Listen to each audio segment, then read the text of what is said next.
Биз болсо Таңбанай программасын уланталы, урматтуу көрүүчүлөр. Бүгүн биз ошол социалдык тармактар туурасында сөз кылып атабыз. Деги эле анын пайдасы, зыяны, адамга тийгизген таасири туурасында. Ал эми азыр болсо биздин студиябызга келген коногубуз бар. Мына ушул өзгөчө Инстаграмда, Фейсбукта өзгөчө бир сөздөр менен жазып. Жаңы эле карап чыктым, Айпери. Бул жакта Назира Айтбекованын 581 миң колдонуучусу бар экен. Мына ошолорго бир өзгөчө сүрөттөрдү киргизет, өзгөчө сөздөр менен элди бир хайп жараткандагы колдонуучулардын бири десек болот. Алып баруучу Назира Айтбекова бизде конокто. Кош келиңиз. Рахмат. Маанайыңыз жакшыбы? Сонун. Сонун кийинип алыптырсыз. Рахмат. Атайын ушул кыргыздын чапанын, көйнөктөрүн бир модага айландырайын деп акыркы күндөрдө стилимде өзгөрүү болду. Ооба, ушул Инстаграмдан эле окуп калдык. Акыркы күндөр ушундай кийинем деп чечтиңиз. Буга эмне себеп болду? Сармерденге катышканда бардыгыбыз илгеркиче кийиндик. Анан узун кылып жеңдерибиз, этектерибиз узун болуп, анан күмүш чачпак тагындык, элечек ороттум башыма, 20 метр элечек кездеме кетет экен. Анан илгери саймасы жок, күмүш топчусу менен мына ушундай чапандар кийилчү экен. Абдан жагып калды. Анан эмне үчүн биз муну сармерденге эле же съемка учурунда эле кийишибиз керек деп күнүмдүк мен кийсем, менин артындагы күйөрмандарым туурап алар да кие башташат. Кыргыз тилин эле эмес, кийимдерин дагы кыргыздын каада салтындагы модага айландырышым бул менин вазыйпам экенин сездим.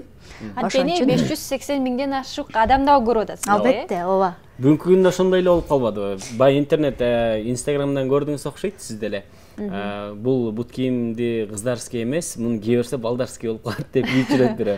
ОМКСте чыгарып жүрүшкөн, Деги эле социалдык тармак сизге акыркы күндөрү жардам берип атабы, зыянын тийгизип атабы, айтып бергизчи.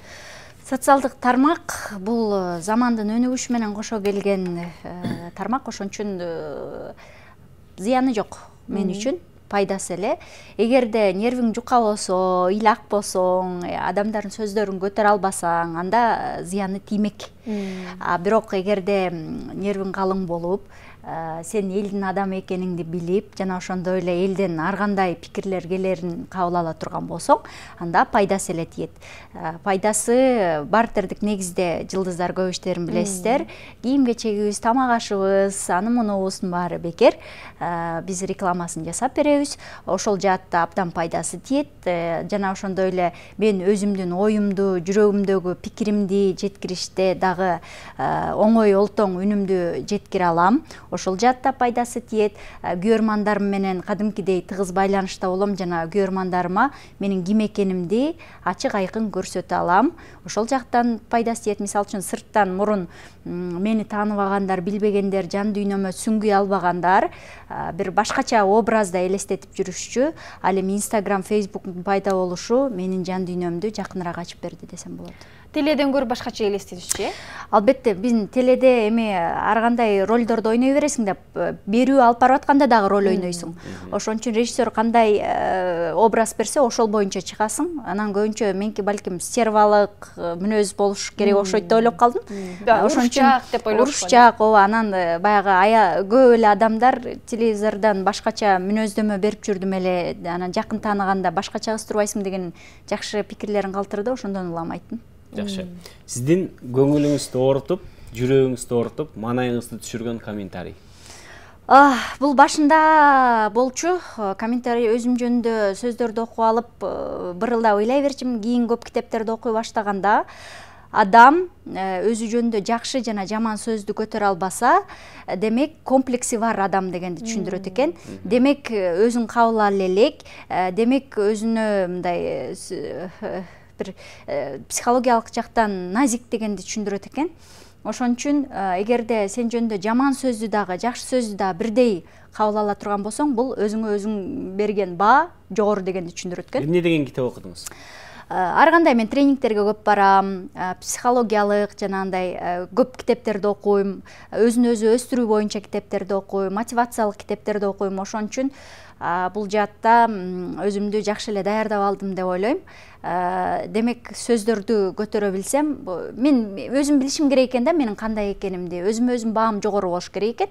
Ошон үчүн сырттан келген сөздөр мага таасир этпейт экен. Ал эми мисалы өзгөчө Facebook'та, Instagram'да сиз баягы бир өзгөчө сөздөрдү жазып киргизесиз да. Анан аларды канча убакытта жазасыз? Жөн эле ойлор деп хэштег менен жазып, ал менин кичинекей чыгармаларым. Аларды бир ушунчалык илхом келет, бир 3 мүнөттүн ичинде титратып терип бүтүшүм мүмкүн. Анткени ойлонуп, анан кайра өчүрүп жазбайм. Бир толкун келет, ошол толкунду жанталашып кармап калышым керек. Бир сүңгүп кетем, эчтеке нерсе укпай калам, эч нерсе көрбөй калам, кулагым, көзүм баары жабылып калат, баардык оюм баары ошо жакта болот. Ошон үчүн төгүлүп келген нерсени жанталашып жазып калышым керек. Анан дароо эле чыгарып салам. Акыркы жолу качан сүрөт жүктөдүңүз? Күндө эле жүктөйм. Күнүнө канча жолу сүрөт жүктөйсүз? Кээде 2-3 жолу болуп калышы мүмкүн.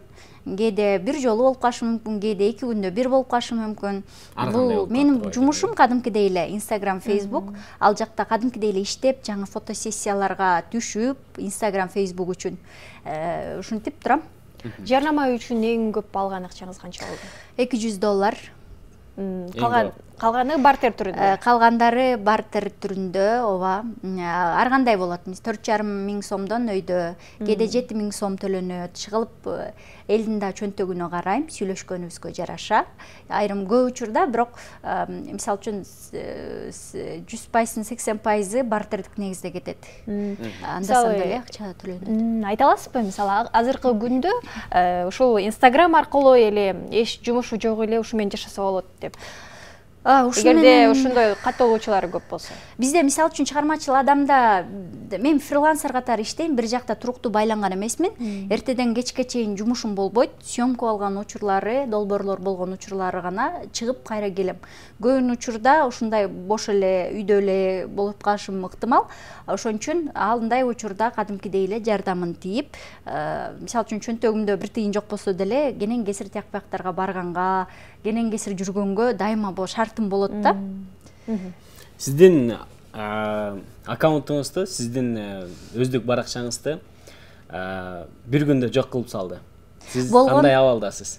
Болгон 100 миң болгондо хакерлер чабуул жасап, Назире же ушул ссылкага кирип, бизге добуш берип коюңузчу десе, ак көңүл жаным, макул деп аябай бактылуу болуп кире койсом эле чабуул жасап кеткен.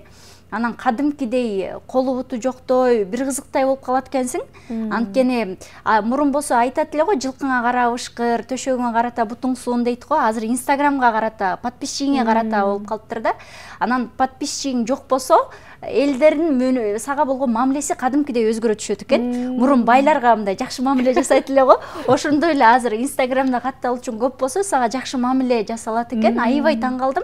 Анткени элдин баары сени менен достук болгусу келет экен, өзүнүн товарын же болбосо өзүнүн баракчасын баягы жарнамалаткысы келет экен. Ошондо аябай аракет кылышат экен. Эгерде сен Инстаграмга чабуул жасалып, колуңда эч нерсе жок калганда, сага туура эмес мамиле жасала баштайт экен, мындай буга биздин кереги жок, бизге анын кереги жок да дегендей мамиле жасалат экен. Анан кайра таасири өтө эле чоң болот. Өтө эле чоң болот. Азыркы тапта, азыркы заманда Instagram, Facebooktун таасири өтө эле чоң. Жакшы. Бүгүнкү күндө сиз хайп вумендердин катарына киресиз. Мезгил менен хайп жаратып турасыз, кандайдыр бир жолдор менен. Анан кантип хайп жаратса болот? Мен атайын жаратасыз? Жок, атайын эмес. Тилим кытышып турат го. Сырдын баары ошакта дегендей. Жок, мен атайын жаратпайм. Бир жолу ошо жанагы сүрөттөрүмдү киргизгенде укмуш хайп болуп кетти. Анан пиардын ошондо аябай хайп болдуңуз. Ооба, кара пиар болобу, ак пиар болобу, чыгармачыл адамга пайдасы укмуш сонун экенин билдим. Ошол сүрөттөрүм жүктөлгөндө 100 миң деп адамдар кошула баштады. Анан орус тилдүүлөр тааныбагандар, бизде ушундай алып барчу бар беле деп анан достук жөнөтө баштагандар болду. Ошондон улам бул кара пиардагы, ак пиардагы негизи эле хайп жакшы нерсе экенин түшүндүм. Андан кийин болсо ушу жөн эле ойлорумду кээде ушундай чымчылагым келет, кээ бирөөлөргө тийишкиңиз келет. Ушундай тийишким келет да.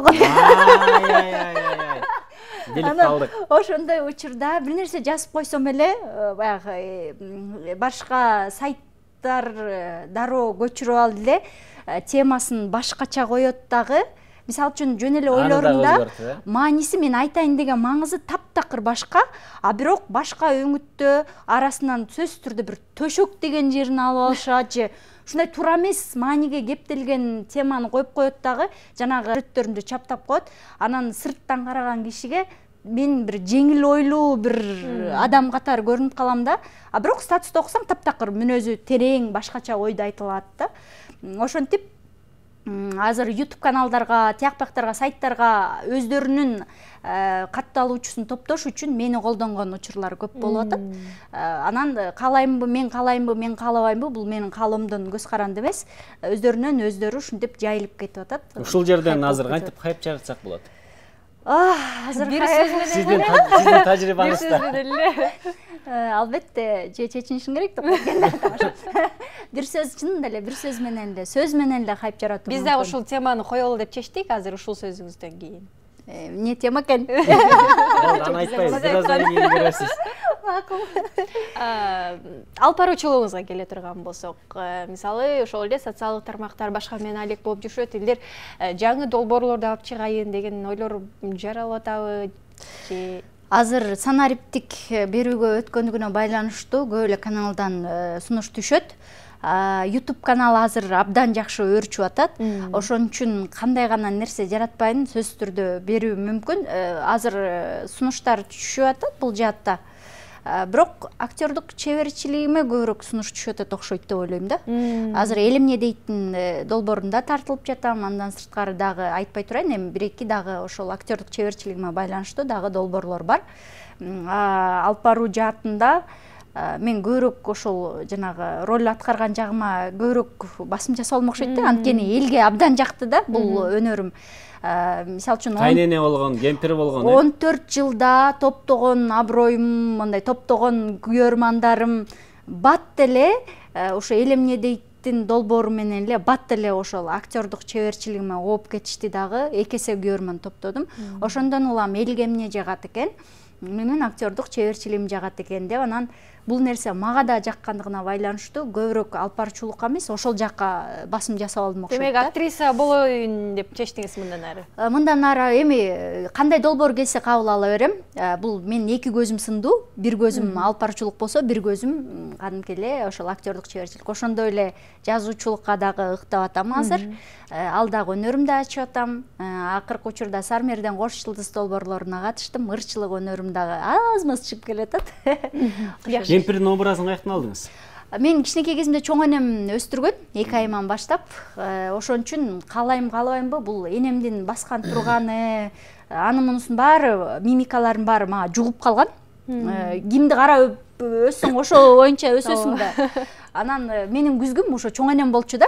Анан анын баскан турганын эле ички белим үшүп атат деген. Анан ата энеме туурап берсем экөө жыгылып эле дагы туурачы дей берет эле. Ошентип мектептен кемпир боло баштадым. Элдерге аябай жакты. Университетте кемпирдин ролун дайыма ойнойт элем. Анан кийинчерээк ушу элемне дейт да ойносом балдарга аябай жакты. Дайыма ошонун үстүндө ролдорду жарата башташты. Анан кемпир болуп кеттим. Назира Айтбекова эми качан турмушка чыгат? Назира Айтбекова азыркы тапта турмушка чыгууну планда элек. Эрдин санын 2019-дун планында жокпу? Жок, билбейм, азыр мындай. Кудайдан мурун чоң сүйлөш болбойт экен. Мен азыр тагдырымдын баарын ошол жаратканга тапшырып койдум да. Жараткан мага кандай жакшы нерсе болсо өзү берсин. Мен пландагым келбей калды. Негизи адатта баягы декабрь аяктап калганда жаңы жылга карата отчет жазасың го. Анан жаңы жылга план түзөсүң. Мен быйыл анткен жокмун. Анткени мен аябай план түзсөм эле окшошпой калат да. Анан обычно тренингтерге барсаң эле аябай ушинтип айтат го, бир жумага план түзүшүң керек, бир айга ансыз болбойт деп. Баары болбогон кеп экен. Бул менин ырахаттуу, жыргал жылым болсун. мен жөн эле рахаттанып жашайын деп эле чечтим. Анан мага кандай алдыма тагдырдан кандай топ келсе, ошону бактылуу болуп кабыл алганга аракет жасап атам. Азаматсыз. Балаңыз кандай чоңоюп атат? Бою узарып баратат, күндөн күнгө, анткени социалдык тармактардан көрүп атабыз күнүгө. Ооба, ушу сен балаңбы дешет. Сен качанкы динозаврсың дечет. Анан айтып балам бою тез өсүп атат, бойлуу болушун абдан кааладым эле. Анткени менин кыялымда келечекте кызыл килемченин үстүндө уулумду колтуктап баскым келет. Ошон үчүн балам бою узун болуп, мен жаш көрүнүп турсам деп кыялданам. Анан ошо уулум экен, аябай өзүн караган сулуу жапжаш аялдар болот го, балдары заңкыйган болсо дагы мындай кимиси энеси, кимиси баласы билбеген. Мен ошолорду көрүп абдан суктанам. Анан балам дагы ошо бою узун болсо дечимин. Буюрса бою кубалап мени жетип баратат. Жакшы. Балаңыздын бою узун болсун биринчиден. Инстаграмда катталуучуларыңыз көп болсун. Сизге чыгармачылык ийгилик.